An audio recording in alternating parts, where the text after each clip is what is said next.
The greatest gift you have is the ability to give.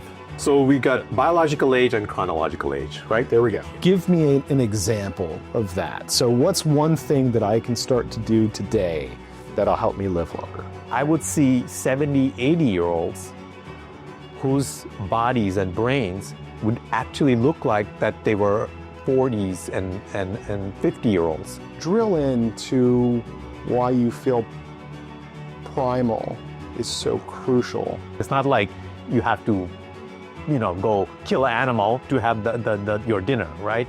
I think a lot of people think that this decade's going to be marked by AI. There's another part of me that thinks that this decade's going to be marked by GLP-1s.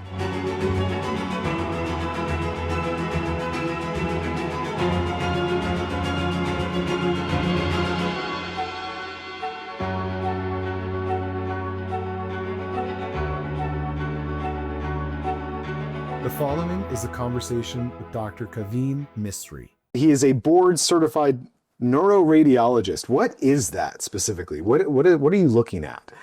So I tell people I look at brains and spines all day. So neuroradiology is we were looking using CTs and X-rays and MRIs to look at all the disease processes. I'm subspecialized in neuroradiology, which is we focus on brain, spine, and ENT, all the ear, nose, throat, and all those structures. And of all of the areas of medicine, how did you land specifically in that field? Kendall, growing up, I was a very visual person. Yeah. And to me, I thought it's fascinating that we can use technology to look inside a person. And I was always fascinated with the structure of things. My family comes from a lineage of woodworkers. And so it was always about function, form and function.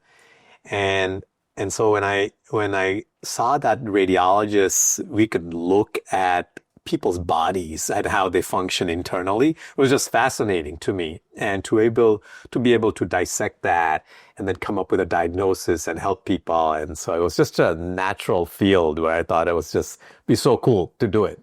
So is there a revolution now with AI that's helping or hindering what you're working on?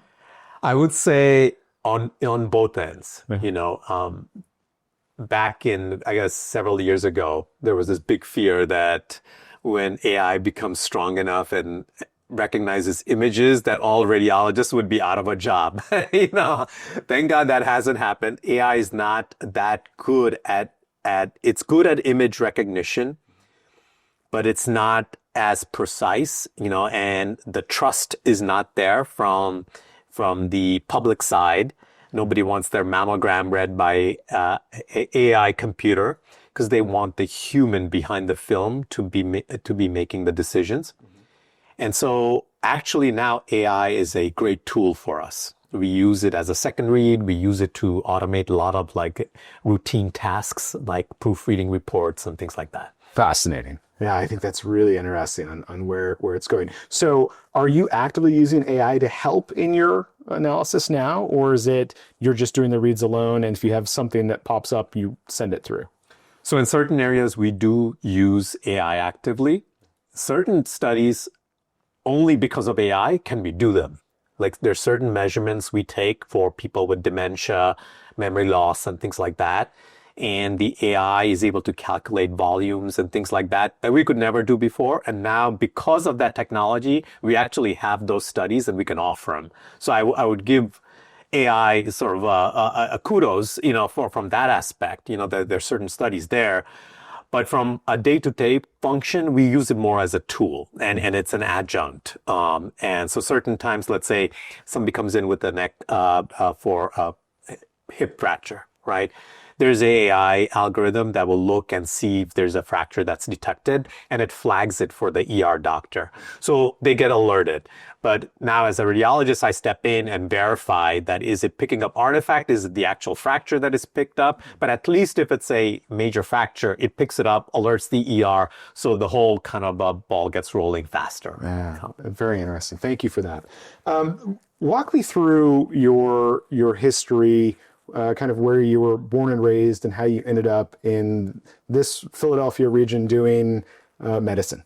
So my background, I would say, is fairly non-traditional, you know, and I was born in India. My dad decided that he's going to be different and venture out and travel the world, and so he joined United Nations as an engineer. Wanted to be more and be out there, and so his first project took him to Africa. And so at an early age, I was in Africa, and so he was part of the United Nations. And we lived all over the world. I've changed 22 houses in my lifetime. People talk about few houses. I've changed 22, and it's good and bad. It's not as exciting as it sounds, but with it came a lot of revelations, a lot of insights. And then finally, through all his travels and everything, we've ended up in the United States. And then, I wound up here in the fourth grade and then kind of grew up here. But being here, we also moved around a lot before we finally ended up. Now I'm in Princeton, New Jersey.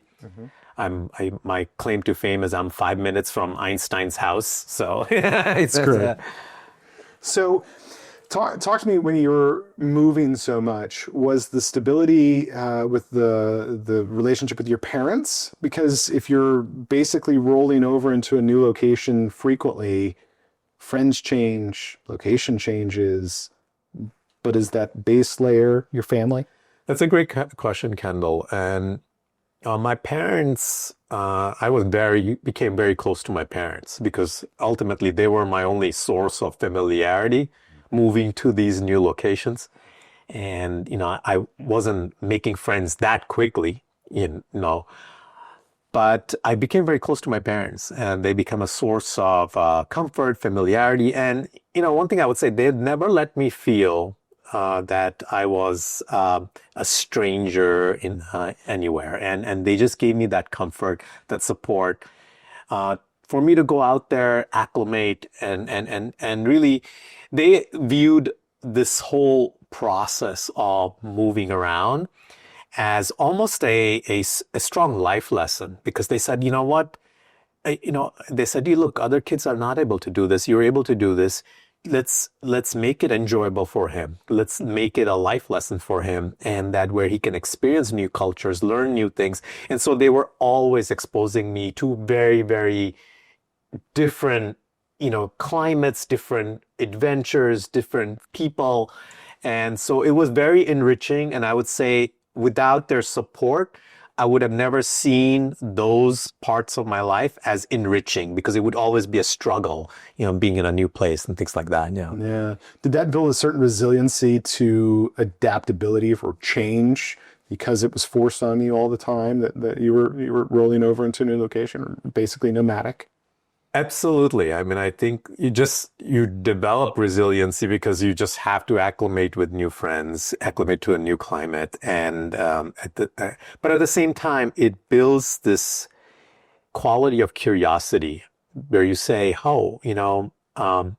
these people behave the same as those people. The people in Africa have the same needs and same behaviors, and you start seeing a common thread amongst people, and which is fascinating, and so living in these different countries, interacting with these different cultures, you realize that at the core we're all the same, have the same needs, and to see that as a child and to make those connections, I think was invaluable. Did your dad share with you the work with the UN and what he was working on as you were growing up, or was that sheltered from you? Or talk to me about the interactions that your dad had with you on the UN work. Sure. Wonderful question, because I would say the greatest gift I got from my dad was that he included me totally in his work.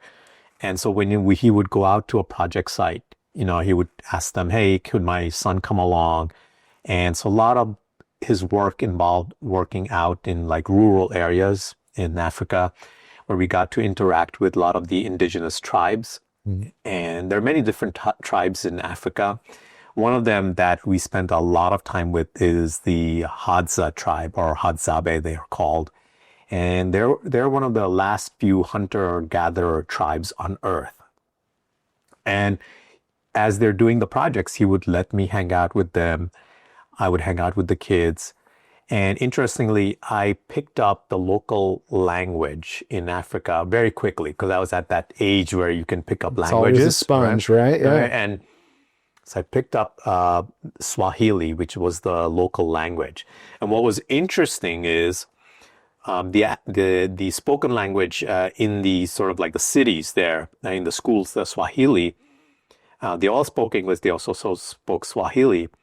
But what was interesting is the tribes, the people in the tribe, they could understand Swahili and could speak Swahili, even though they had their own sort of click language. If you look at Hadza, which is very, very unique and then very, very different. So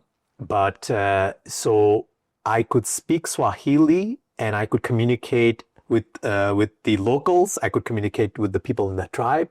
And so it gave me this avenue to learn, because I would go to these tribesmen and say in Swahili, and I would say, oh, I call this. What do you call this? And I'm learning. And so I became almost a medium.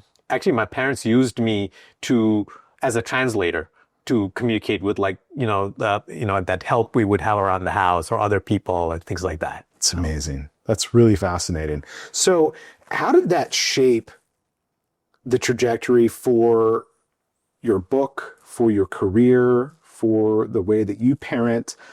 Bridge the gap for me on the time in Africa, the exposure to the different tribes, and how that leads into some of your current projects. Sure.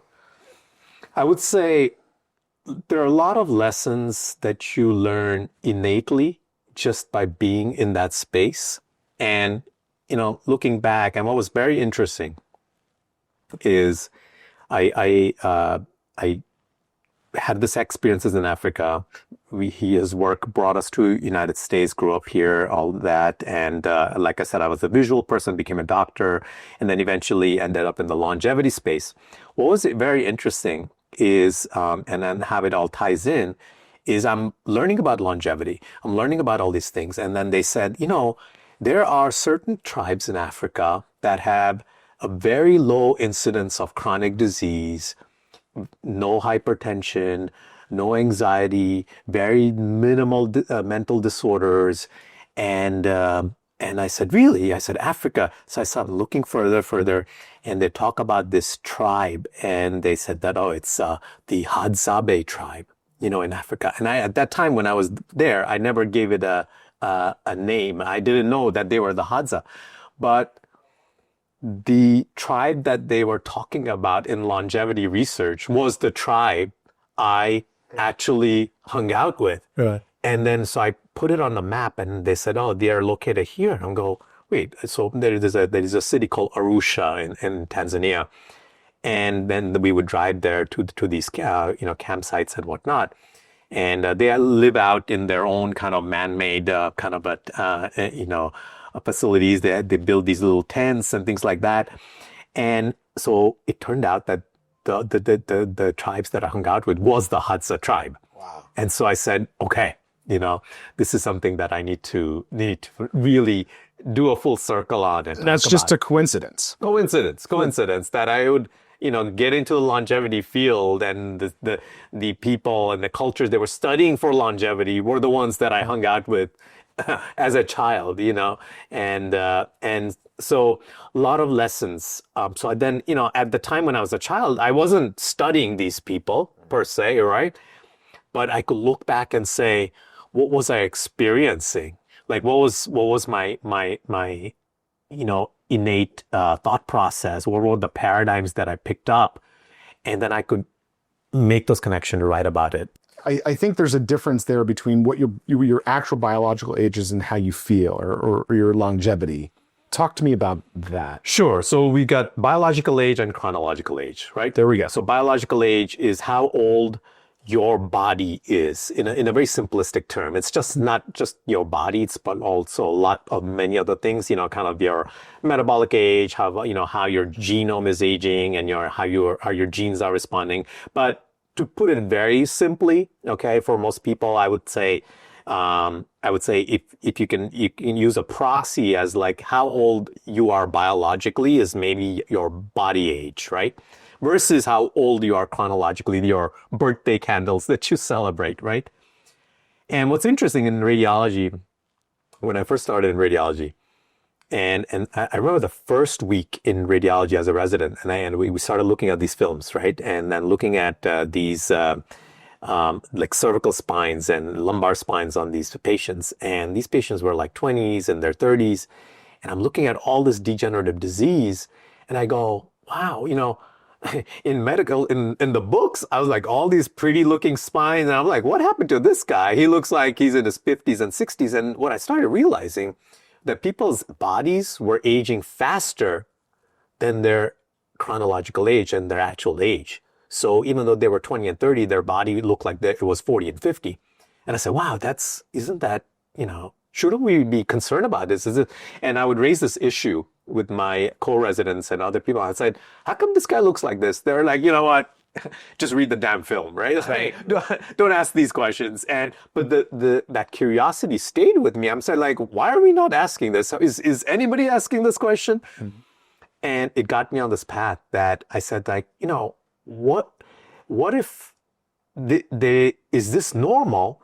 And also, one of the other things that came across was that I would see 70, 80-year-olds whose bodies and brains would actually look like that they were 40s and 50-year-olds, where their bodies and brain structures would actually look 15 to 20 years younger. And I said, what is this guy doing that's right?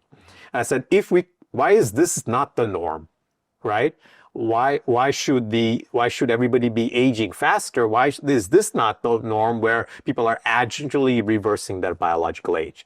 And so hence all that kind of curiosity led to a lot of research, a lot of kind of putting things in different buckets. And I came down to like 7 areas where I thought that could really impact people, and hence the book.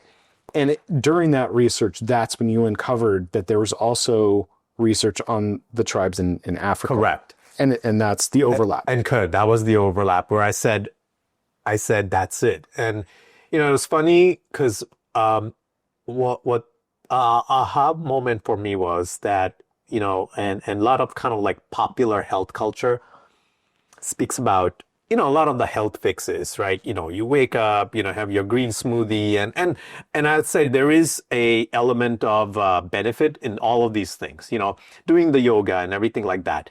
But I learned that there were deeper levels in terms of mental, emotional, and to some degree a spiritual level, which nobody really talked about, which had a lot to do with health.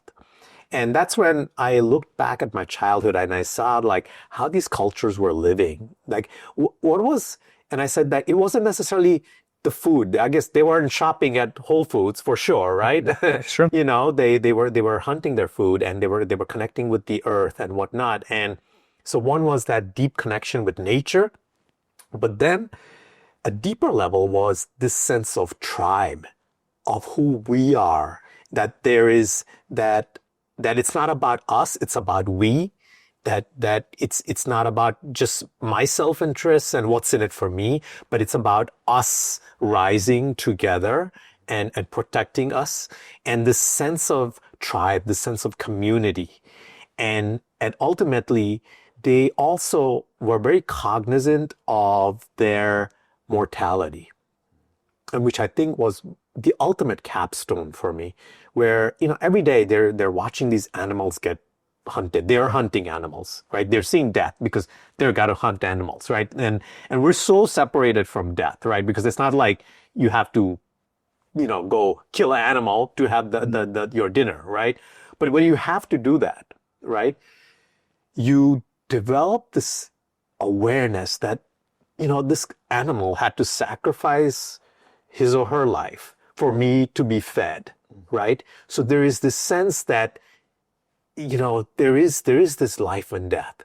And then you realize, and they innately realize that maybe one day too, I will be that sacrifice, but what is the benefit that I will be giving? What is the legacy I'm leaving behind? So they lived with this sense of mortality, which I think gave them this sense of urgency, the sense of legacy. And I believe that's what kept these guys vibrant. Right.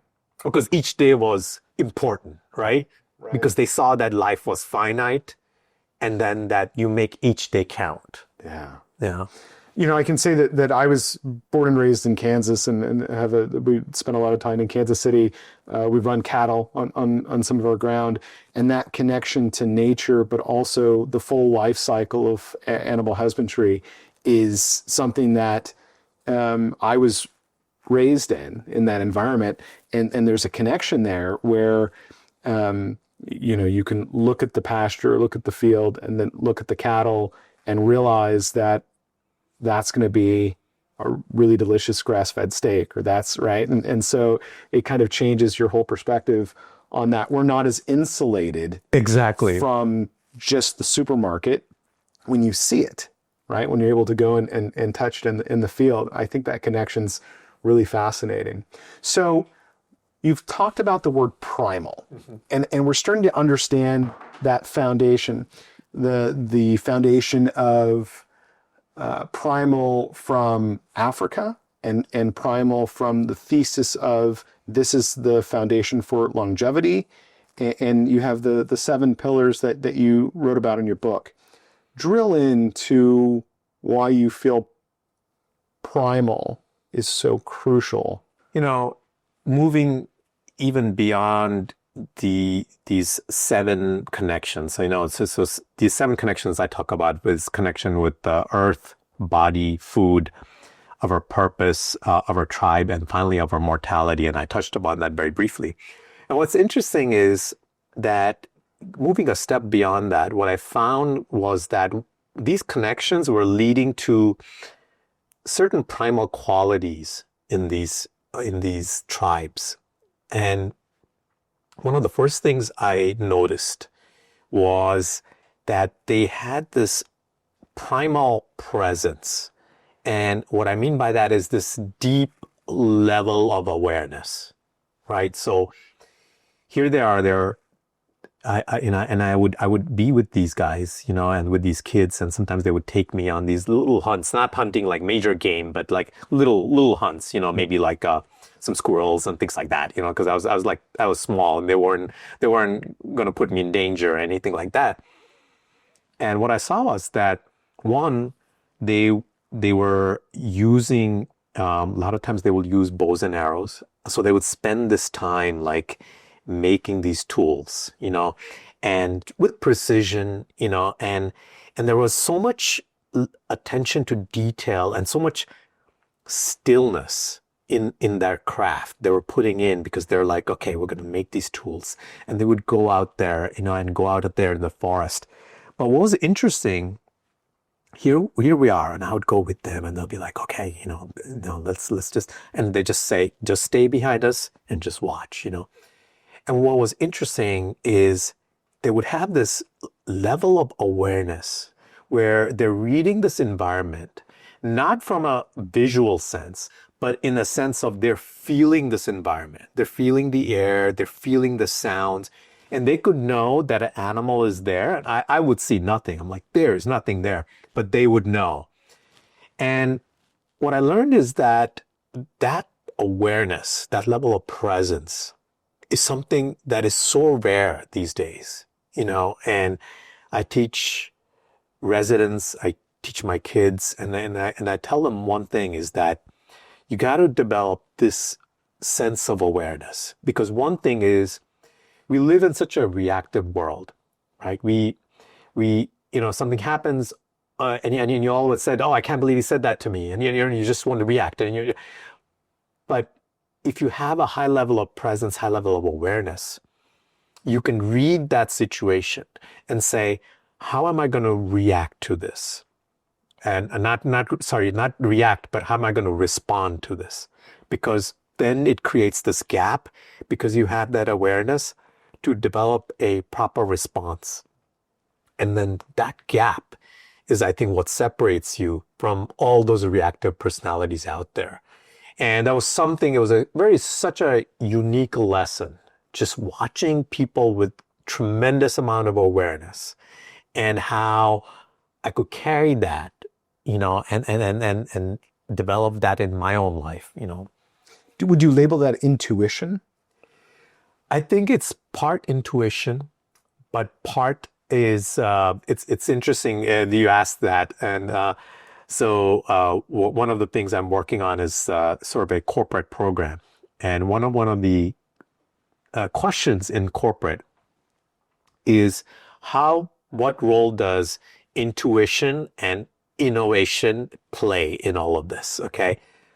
And what I found, and this is from my sort of perspective, is that when you have a high level of awareness and mastery over your environment, right? And when you're able to read the room and you've mastered certain things, automatically, since you know this domain so well, now you can pay attention to all the subtle things that are out there, the subtle changes, and it's sort of like, I would say, look at someone like Warren Buffett, who understands the field at such a depth. Maybe look at value investing, and he understands it at such a depth that he's kind of like developed this level of mastery, that from that level of mastery comes that intuition.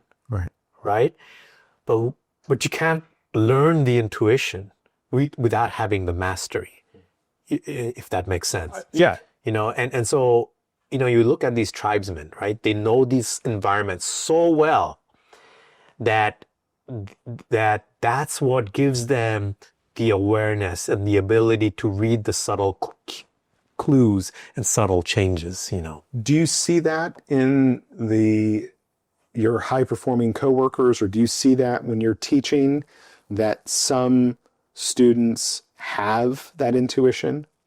And when you couple that with experience and mastery, it really develops beautifully? And I see that, and that's a wonderful question. And it's something that I've tried to teach my kids, and that they're learning this. And what I tell them that is that pick one thing that you really like and you want to develop mastery in. And I said that, it goes back to a lot of that research by Erickson and, Malcolm Gladwell talked about the 10,000 hour rule, right? When you put in enough time, there are no such thing as experts. There are only people who put in enough time that you develop mastery, or you become a master now, right? Mm-hmm. So there's no chosen one. It's just somebody has dedication to the craft. And I tell my boys that I said, when you pick one thing, but pick something you enjoy and that you could dedicate a certain level of time and effort to.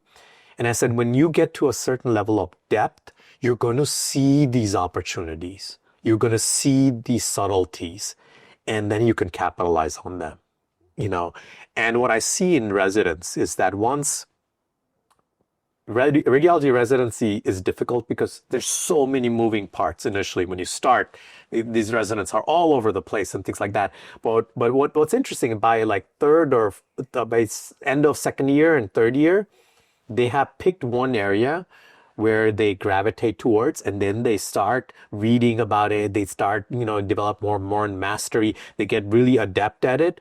And then you see this change where now they have enough mastery and they're able to see the subtle changes. So like the basics, everybody picks up. And I tell my residents, I said, 95% of the things you'll know in the first year. The 5% is what will take you the rest of the 3 years to figure out. That's the art, right? But you cannot learn the 5% until you have mastery over the 95%, Right. So it's fascinating to see that. So in short, I would say it's the mastery that ultimately leads to innovation and intuition. Right. So what I also heard there is there's no shortcut. You've got to put in the time, potentially for decades, right? In order to and then once you have that base foundation, you can really stack with your intuition. Yes. The mastery Yes. on top of that. Yes. And I think a lot of times it naturally leads to it. You know, once you know the field, I'm sure you've seen that in real estate from your background, right? Well, even for my father, what I find really amazing is that he'll come into a project that we're working on and he'll say, you're going to have a problem right here. And nobody else sees it. And it's, well, he's been doing it for 5 decades. And so he has this base of intuition plus the experience. And we look at it and say, hey, you're right. Okay, we got to make a change. And all right, let's fix that. We're going to have issues here. Yeah. And I also see that also when you look at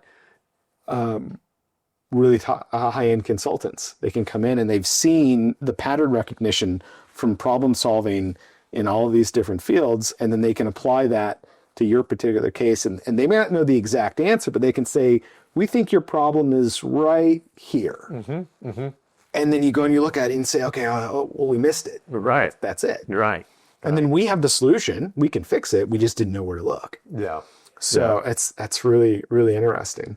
So let's talk about how your changes or your education and base of youth impacts how you father now. You talked about your 2 sons slightly, and guiding them to find something they have passion about so they can put in the time for the decades to gain the mastery. In your rolling evolution as a child, how did your parents do that with you? And then how do you translate that to your sons? So I think they let me experience a lot of different things to find something that I could gravitate towards. And I think one of the things is that if you find a space where you're naturally curious about things that you naturally want to do, where you do that thing and you feel the state of what I call is like flow, where you could do that for hours on end. And it takes time of trying many different things to find that thing. And you're like, wow, I really enjoy doing this. And take, for example, my wife is an artist, right? So since she was 3, she put a pencil in her hand and she just disappears. It's just that she would just, she loves it. She doodle, draw. I mean, she's in a different world. And I mean, she was blessed to find that space very early. I think for most people, it takes exposure to many different things where you find one area where you're like, wow, this is an area where I just go in and I feel so comfortable. It's so liberating where I can just get lost. And for me, it turned out that I enjoyed taking complex concepts and creating a framework for people. And that it felt right, where I could learn all these studies and then all this research. And the saddest part, a lot of times is that there's all this wonderful research and all these breakthroughs out there, but it stays hidden in the research world because nobody has taken the time to craft it and then to formulate it into a framework where somebody can apply it in their daily life. Right. And then I said, I'm going to change that. I'm going to take, because I enjoy doing it. I said, I'm going to understand this research and I'm going to craft it into rituals and daily habits and create a framework where people can apply it tomorrow. And because that's what's going to change. It's not the research is going to change the person. It's the application of that research in your life that you're going to do tomorrow morning or tomorrow night that's going to change. That's going to make the change. Give me an example of that. So what's one thing that I can start to do today that'll help me live longer? So the best example I can give you, okay, one of the things that we've seen with these primal cultures is there's such a low incidence of mental health disorders. They have very little anxiety or depression and things like that. And one of the things they look into it is like, why is it so? And one of the qualities that they have is this state of stillness. And comes from, and we were talking about earlier about you playing chess and how you feel that's liberating to you, right? Right. And you Very mentioned much that, so. right? Yes. And what I would say is that, what is it about chess that is liberating? And what I can tell you is what you probably are, what is happening when you play chess is that most of the time our mind is so distracted. And we live in a digitally distracted world, right? Yes. Everything, your phone is pinging, you got like 400 messages, you got all these apps open, you got these updates. I'm sure, you get updates from all the over time. 200 emails, all this stuff going on. And you said, where's the stillness, right? Where's this space where I can be in this one zone, right? So when you play chess, or when that primal tribesman, when he's making those bows and sharpening those arrows, he's in that space. There is this level of flow, right? When you have that state of stillness and you find that level of flow, what we've found is that you switch from the sympathetic meaning that fight or flight mode where I'm going to be reactive to everything, right? To this parasympathetic mode, which is rest and relaxation, where I can actually think, I can be aware, I can have that level of intuition, I can have those insights and things like that, right? Because here I'm just distracted and I'm in panicky mode, but here I can be in the space where I could actually listen to those thoughts, right? And so what I tell, one thing practical from learning all this, looking at all the science and everything like that, is that if people can spend few minutes in the morning, and ultimately you want to get to 5 minutes to 10 minutes, and ultimately to about 20 minutes, where you could sit in one spot and be in this flow state. Okay. I don't like to use the word meditation because it's so open to interpretation, and people get scared of it. They're like, I can't meditate, I can't do this. So I said, let's just why don't give it a name, call it focused attention, like you playing chess, like the tribesman making the bow. I said, do something where you can have focused attention on something, and it's nothing to do with chess, nothing to do with making the arrows. It's not about the activity. It's that you've taken this attention, which is all over the place. You focus it on this one spot, and now your body shifts from the sympathetic state to this parasympathetic state. That's and you deliberate. And it's deliberate. Okay. And it's deliberate because you've now, for some people, it's playing chess. For some people, for my wife, it's doodling, right? For a lot of people, what works well, and what I teach, is sit and just pay attention to your breath.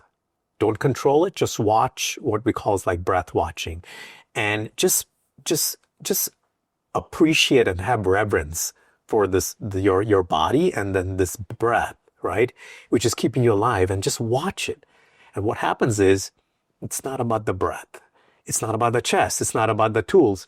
It's the focused attention on the breath that shifts you from the sympathetic mode to this parasympathetic mode. And all of a sudden, they experience this space.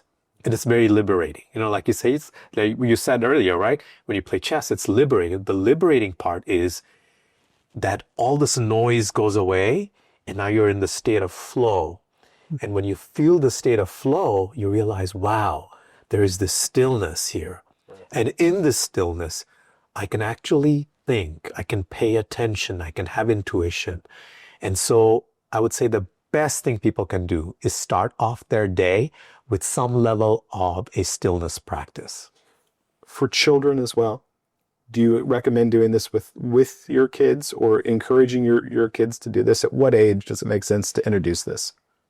Very interesting. So I was on another podcast, and I taught this, and I mentioned this, and so one of my friends, he called me. He goes, I love what you said about this whole stillness thing. He goes, like, how can I do it? Teach it to my kids. I said, well, he goes, can you create something? Can you create a file that I can play it for them? So I created this this breath watching video. Like it's just something that you listen to. It's like a 10-minute video, and so they play it for their kids, and they do it usually before going to bed, where it just brings them down, helps them focus on their breath, and it's just simple instructions where I just guide people, and what it does is that it shifts them from that sympathetic to the parasympathetic state, and the level of sleep that people get when they're in that still mode is unbelievable. So it's the best way to start your day, and it's the best way to end your day, and it's something, yes, can be taught to kids. And by doing that, there's evidence that you're going to live longer. Absolutely. Absolutely. And that is not why you do it, because I would say, why would you meditate or have the stillness practice? And I say it's not for the 20 minutes. It's for the 23 hours and 40 minutes of the rest of your day, because the 20 minutes changes the quality of those 23 hours, right? You do it for that, because when you're still in the morning, the rest of your day, you are proactive, not reactive.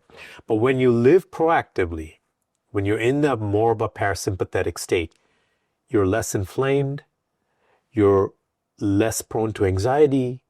We know that people who are less anxious, actually their chromosomes, where we talk about certain things on your chromosomes, improve, and where we talk about this telomere length, which is related to longevity. So when people are less anxious and you have a sort of a more of a parasympathetic tone, not only does your body change, but you change at a genetic chromosomal level where you're going to age slower as you go forward. So how does that impact technology and doom scrolling and access for kids? And I mean, the dopamine hits that the kids are getting from social media, they're hooked. Absolutely. How do we stop that? And I don't fault these kids, because all these digital distractions, it is very entertaining, right? Those dopamine hits. I mean, we are all prey to that too. You open a YouTube video and like, wow, this is exciting, and so we are naturally curious and about, we want variety, and we crave that, and it's a big dopamine rush. At the same time, I think that the kids are not experiencing this state of flow, and they've never tasted it. Because once you taste it, once you say that, wow, there is this space where it's not 400 channels, but it's one channel, and I'm liking it, right? And when they experience this state of focused attention or flow, it's very addictive. It's the same as you chasing that distraction. It's except on this other side where now you're chasing the state of flow because you feel so good and you can actually think. So one of my goals, as we develop these business programs and corporate programs, corporate training programs, and our goal in parallel, I'm working with youth groups to take that same. I said, one of the things I told the guys within corporate, I said that as much as I like what we're doing here, the need is in the youth. Okay, I said we got to translate this into youth programs that we can bring in school. And one of my goals is to make the youth experience that stillness, that flow, and let that be as big of a wow as watching a YouTube channel or opening up a new app or something like that. Right. I think one of the things that I try with my daughters is to at least make them aware of what's going on. But I hear things like, the algorithms know that when a teenage girl takes a selfie and then doesn't post it, that she may feel bad about how she looks, and then they re-advertise makeup or cosmetics and there's a part of that feels very, very harmful for mental health. And you know, I try with my daughters to say, hey, look, we need to stay off of social media, right? We're not going to engage there because those systems are not designed for kids. I mean, it's not a healthy, safe space. It's really hard. It's very, very challenging because it's all around in society. And you see it at restaurants now where, the kids come in, immediately they're on an iPad. And if you go to take the iPad away, it's a tantrum. Yeah. And it's like, there's some art and beauty to being able to sit down and have a conversation and not be fully distracted on the technology. It's very, very fascinating. And then behind that, the longevity component or the anxiety and that it's actually potentially changing our chromosomes and our DNA to impact all that. Absolutely. I'm into Kendall in terms of that area that you just opened up. One of the things is we got to ask, what is driving these kids to chase these distractions, right? Like what is it in that YouTube channel, or what is it, and we were talking about this earlier, what is driving people's behavior? And you look at that and you say that, they're going for that dopamine hit, right? They're going for that it's give them this sense of curiosity and something new. What I found is that all of us tend to have certain natural drivers. Some of us are creatives, some of us are thinkers, some of us are persons where we like to converse and interact with people, and some of us are more like kind of seekers and philosophical. And what I found with my boys is that when I see that there's a certain element in them, that certain kind of like primal quality in them that I picked up, like, for example, my older son is an idea guy. He's like an innovator. He just wants to build things. He wants to build companies and build, and so he's going to seek things along those lines. He's going to go after that type of content. But if you can find that quality and say that, like your daughters, you can find that, what she's craving is this quality, right? This area. And then make it a sort of apply towards something productive, right? And so for him, like, I remember that I realized that because he wants to build, he was great at Legos, and he could build like those basic Legos very, very, very quickly.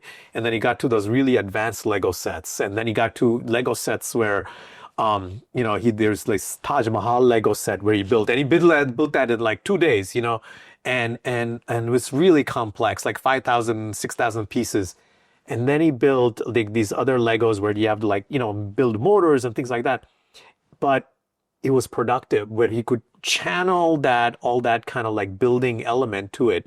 And so what I found is that if you discover that quality, one in you and then in your kids, and if you can channel it in a productive way, maybe towards a vocation, towards a field, they're going to feel so liberated, and it then prevents them from chasing that quality in social media, if that makes sense. Yeah, no, it does. It does. I think when I played with Legos as a kid, we didn't have the full sets, and we were forced to be a little bit potentially more creative because we just had the inputs. We didn't have the step 1, step 2, step 3. And so I remember making large cities with my brother, and they were all somewhat different, but there was no major instruction book. It was just a set of Legos. Do you think we're missing that creativity now that it's step-by-step instruction? Or is there an aspect of just get good at following the instructions and put it together? I think both have benefits. One is that once you get really good at following instructions, you go, okay, I can do this. So my son like started making these Legos, and he would make the Lego, and then he goes, okay, now what? Then he says like, oh, what if I could break this down and make something else out of it? And it goes back to what we talked about, that mastery leading to innovation, right? Once you've like mastered something, now you naturally will want to innovate in that space, right? And so the first part is important. It is important to be able to follow instructions and be able to make that Lego set. But when you do it a lot of times, you're like, okay, this is boring. I'm following instructions, I'm making it. I know I can do this. Yeah. Even if I get a 10,000 piece Lego set, I know I'll be able to make it. But what can I do different now? Can I break it down and make my own design, right? Naturally, when you become a master at it, you will seek the innovation. So talk to me a little bit more about how you're applying that to the business, the course, and then the application of that in the business world. So in corporate, what we're seeing is that people, one, that as sort of AI is coming in, and there's a lot of fear. People feel sort of that they're going to be replaced, or they're going to be irrelevant, and disempowered, and everything like that. And there's this sense that people have that, oh my God, what's going to happen to my career? And these are also college graduates as well as like people in corporate who are realizing this. What I tell them is that, can you find an area where you gravitate towards, where you can sink your teeth into and develop some level of mastery in? Can you become a go-to guy for something? And I'll say, I'm a go-to person for blank. Fill that in. What would you put in there? And then they would say, okay, well, I think I would like to be, if possible, be a go-to guy for this. Let's say it's maximizing, let's say, search engine optimization. And then I said, well, then chase that and see what all the dimensions of that field are. Go out and read the books, go out and practice it. What are the softwares out there, and learn it to a depth where you become so comfortable with it that now people can say, hey, he's the go-to guy. He's the search engine guy. Let's consult him. Then I said, you will naturally, one, you'll be very, very valuable. Mm-hmm. Two, once you do that enough, you will see the opportunity within it, because now you'll see what's missing, what could be done better. Okay. And so my advice to sort of people coming out now, when I tell this to even residents, is that show me, not that I expect you to be a master at anything, but I want you to show me that you're on a path to mastery. Show me a certain level of focus in one area where people can say, oh, he's the go-to guy for this. Okay.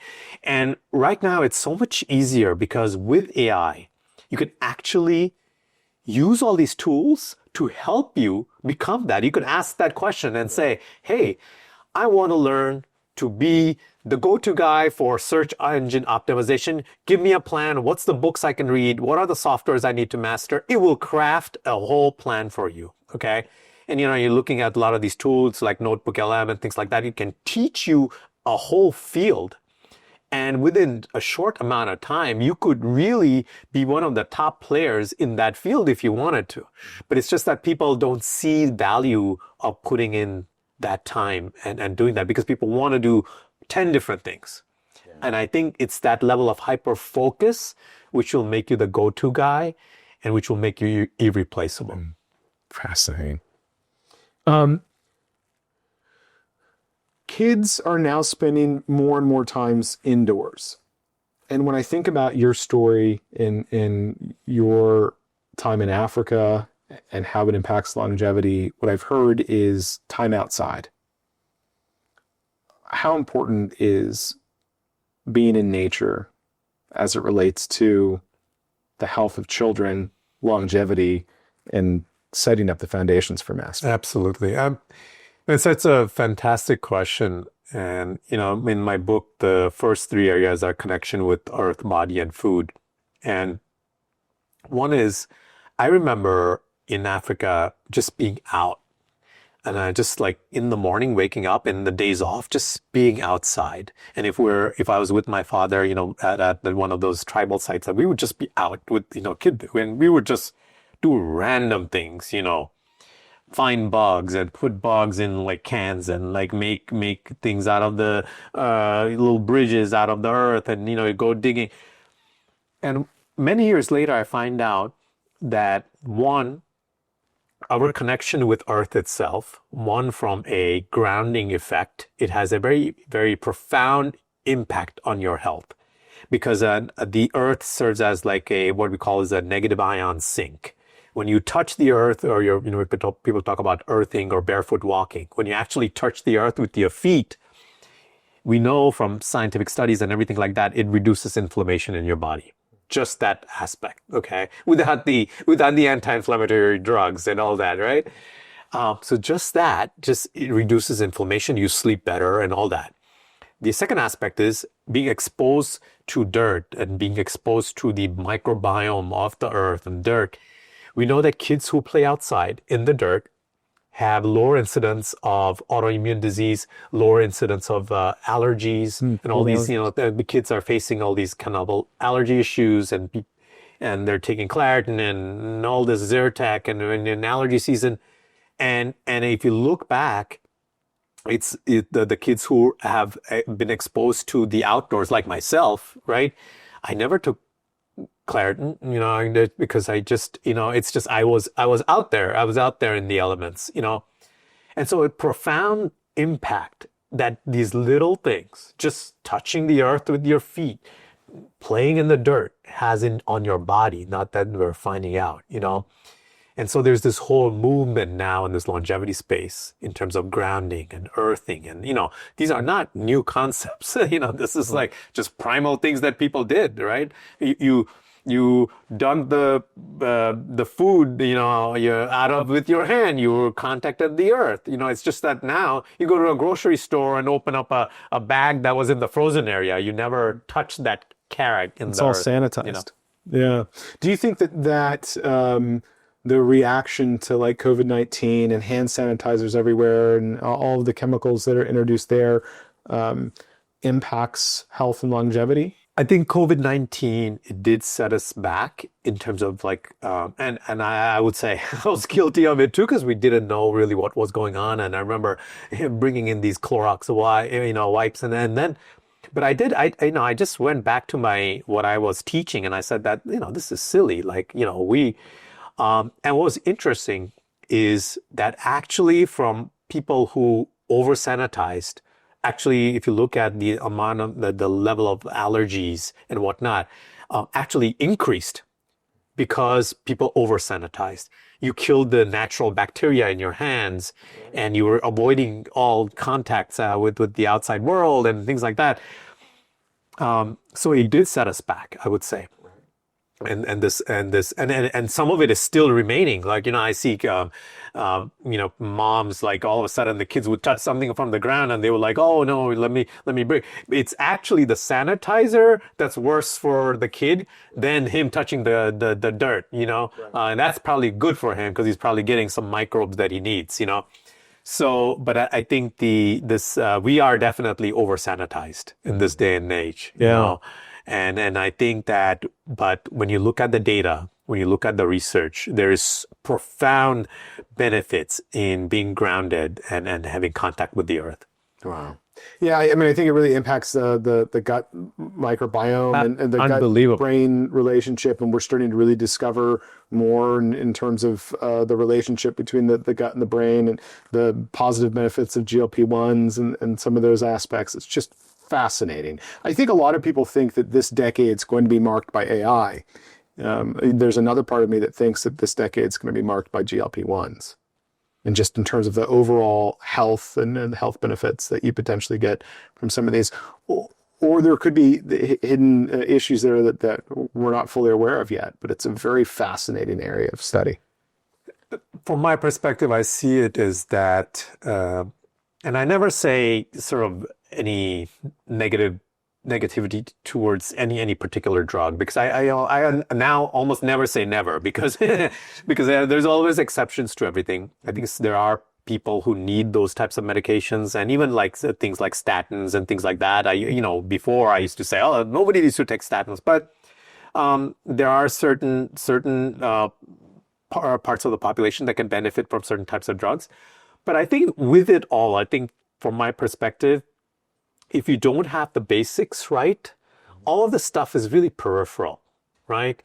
Are you connected to kind of like the circadian rhythm? You know what I'm saying? When the sun is up, it's saying, wake up and you should get some sunlight within the first like hour of the day, right? At least before 10 a.m., which sets your circadian rhythm, which determines how you sleep, which determines how your body gets, behaves in terms of inflammation and whatnot. You talked about touching dirt and microbiome, which determines your microbiome. All the some certain neurotransmitters are all made here, and that determines how you feel, and the level of joy and the level of happiness. It's coming actually from a lot of these neurotransmitters. And you think of like all these mental health issues, maybe it has to do with just basic things in terms of feeding our gut microbiome, Sure.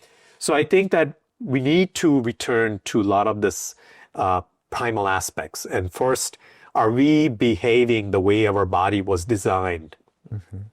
Do you think that the diet that was prevalent in Africa, obviously it was probably more natural and void of highly processed food or high fructose corn syrup or some of those man-made additives or dyes? Do you think that's an aspect to their longevity as well? Very much so. And obviously they didn't have any packaged foods, right? Everything was either hunted or foraged, or And what was interesting is most people think that these guys were probably eating a lot of meat, Right? Because they're hunting animals and whatnot. And actually, meat was a small component of their diet, and surprisingly, a good percentage of their diet was tubers. Tubers that kind of grow in the earth, like yucca and things like that. And what is fascinating is these tubers have a high level of prebiotic fiber, which feeds the gut microbiome. And so when I was mentioning the longevity research, and they tried to study, and they're like, what is it about these guys that makes them live longer? And they said, okay, well, it's not necessarily the meat, because we eat meat too, and all these things like that. And then they kind of eliminated all those things, and they finally found out that it was because of their high ingestion of tubers and prebiotic fiber, which gave them this microbiome, which was so diverse compared to the microbiome in the average American, that they were able to create that climate within them to fight off all these diseases. So it was really the diet leading to, of high tubers and prebiotic fibers, giving them the microbiome, which was fascinating. Make that real for me. So if I'm the dad of two daughters, how do I don't know how to take that and apply it to my kids. Right. So the question you're asking is that how do we make that applicable to this day and age, right? And so first I teach people. And I have like this 21-day reset program, an online program that I do with people. And I said, first understand, well, what is prebiotic fiber, right? Where is it coming from? So one is like, you can eat these tubers, okay? Like sweet potatoes, and you could actually buy yucca and make it and you eat that. But if not, you can actually you can buy prebiotic fibers and actually include that as part of your diet, right? So there are things like inulin and things like that people can actually incorporate in their diet. So things like artichokes, onions, and broccoli, all these things actually have some level of prebiotic fiber. And so when you understand that and you say, okay, what are things that I like that have a high level of prebiotic fiber that I can eat more of? And what starts happening is when you start changing your diet to include more of this, it's not overnight. But once your microbiome you start revamping your microbiome, and your level of inflammation comes down, your level of sleep improves, you just start feeling 10 times better. And you're like, wow, this is the way I should be eating, And I've seen it in myself by incorporating all these things.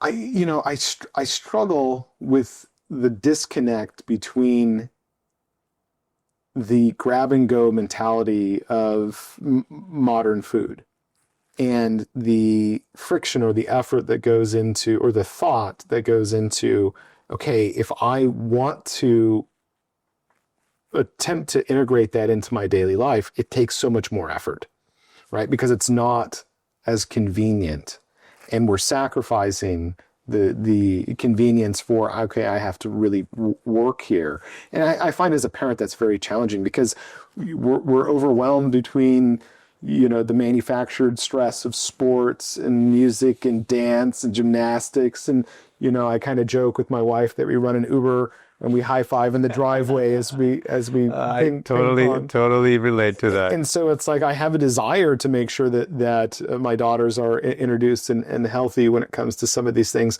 but the actual execution of that sometimes is very, very hard. What habit would you recommend that my family attempt to adopt? This is different for different people, but I think as a sort of a game plan or paradigm that I teach is, in the perfect world, you would eat, everything, all whole foods, all organic, right? But we know that that's not happening, right? It's not practical, right? So what I tell people is that I use a 80-20 approach, and which I think works best for most people.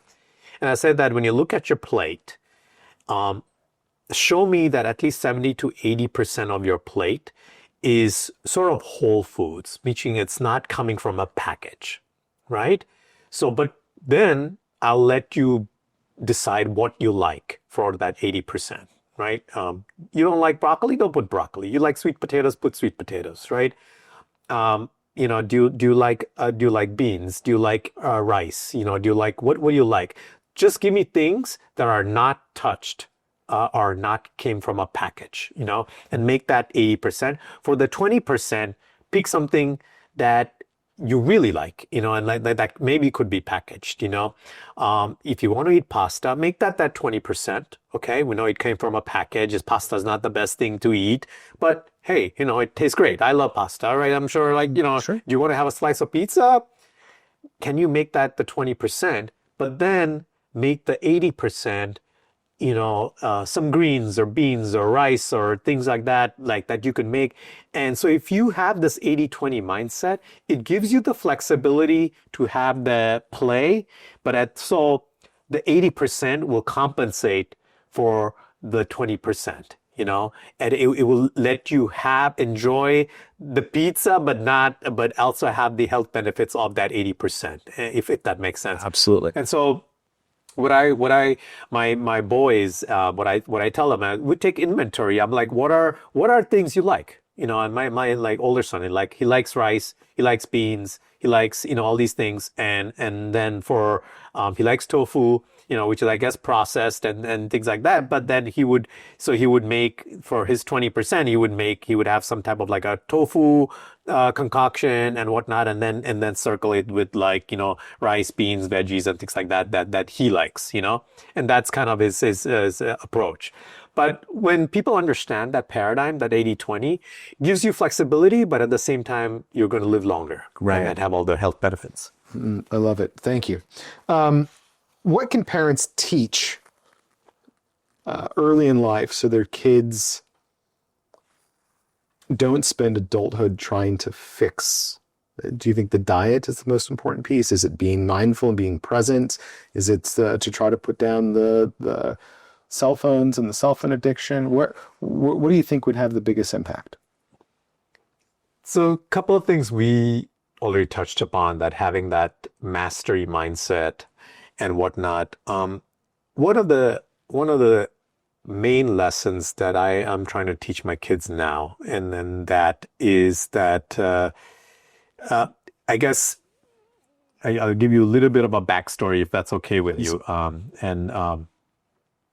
My dad, he was an engineer, traveled all over the world and whatnot, and super healthy all the way till in his 80s and whatnot. And then he developed this incurable form of lymphoma, right? So he's in the hospital one day, and I go to visit him, and I walk in, and he shows me a picture of a sailor, right? It's, actually, he goes, "Do you know who this is?" And I said, "No, I don't." And he goes on to tell me, so he's the son of one of his distant cousins in India. And I said, I don't know why this man is showing me this, at this stage of the game, with this disease and everything like that. He goes and he tells me the story that his distant cousin in India was born with a disability. And her parents died early, and then the family that she was staying with wound up kicking her out, and she became almost homeless. And she had reached out to my dad, many, many years ago and said, look, they've kicked me out. I'm more or less homeless. Is there anything you could do for me? And my dad being an engineer, not making a lot of money or anything like that, he said, look, for as long as I live, you'll never have to beg. Okay. And he never told us about it. He never let us know. And so he's telling me the story in this last week before he passed away. And he goes, I never told you guys because he goes, I did not want you guys to think that I was taking money away from our family to support somebody, but I needed to do this. And so he paid for her education. And so she got shelter. He paid for her education. She got educated. She started working. She found another handicapped person, got married. He paid for the marriage. He had a child. He paid for the education. And then this child, their son, becomes this sailor, and he starts working for the Indian Marines, and then now is an officer, and now they're like the family's doing like really well.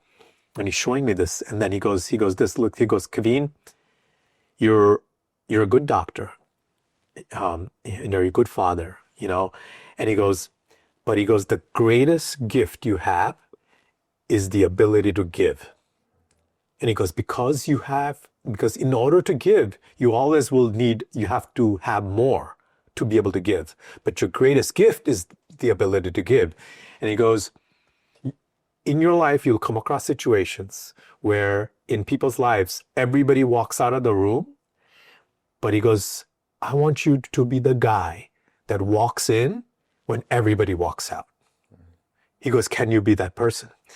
And Kendall, I heard that, and I'm like, I'm talking to my dad, and I'm like, as he's telling me the story, I'm like sinking to the ground, and then by the time he finishes, I'm like sitting on the ground because it just humbled me because it made me look at my life and say, wow, have I truly given? Did I ever give without ever expecting? But like my dad supporting this woman, he never wanted anything in return. He just wanted to do that, just wanted to give. And it made me really look at my life, and I said, that's got to be the greatest lesson greatest paradigm to live by, is that to be a type of person where you could give without expecting anything in return, and be the guy that walks in where everybody else walks out. Yeah. And so what I would say is that is what I try to teach my kids. I said, above all of this, above being a high performer, above being, anti-aging and everything like that we talked about. I said, this element, unless you have this, and that's at the core of who you are, because it will revolutionize the rest of your life, right? The joy you get from being valuable, right? And then that value only you know. It's not like you're putting up a sign and saying, hey, look at me, I'm such a great giver. No, I'm saying you do it because you at the core of your core feel so good. It'll revolutionize your life. Wow. Thank you for that. That was, the aspect of giving without reciprocity or without the expectation is so powerful. So powerful. Where can people find you online? So I'm on LinkedIn, Kavin Mistry, MD. You can search for me. I'm on Instagram, same handle, and I'm on YouTube as well. I would say if somebody enjoys this content and you want to experience this type of a primal reset, I have a 21 session or a 21 day primal reset program where it's like one-on-one with me, just talking to you like I'm talking to you, guiding you through these principles. Because I feel that in this day and age, people have such limited time. But I tell people, if you give me 10 minutes, I'll give you some insights where you can apply it tonight and you start changing your life, right? Because these are lessons. These are not quick fixes. It's not like a pill you're going to take. It's not like this magic drink you're going to drink. It's who you are. I'm just helping you uncover who you are at your core. And so I walk people through this Primal Reset program. So it's called the Primal Reset program, and it's something that people can engage with and then empower themselves. I love it. And we'll link to your book in the show notes. Thank you so much for spending time with us. Yeah, no, It's been pleasure. Absolute, yeah, I really Pleasure. enjoyed it. And I love that you're doing this. I love the mission, first of all, that you have. And I think that it's fresh because I think the way, and I can just your demeanor and like your story and who you've become and from your dad and what your sort of your interest in creating a better next generation. I think that's where we relate, right? Yep. Because I'm creating a next generation of doctors. I'm raising 2 boys. And I'm thinking, what are the lessons we can pass on that can empower them? Yeah. Right. And then you're doing that from your world. I'm doing that from my own world. But I think we're meeting in between. And so it's beautiful. I love it. Thank you so much for your time. Really appreciate it. Absolutely.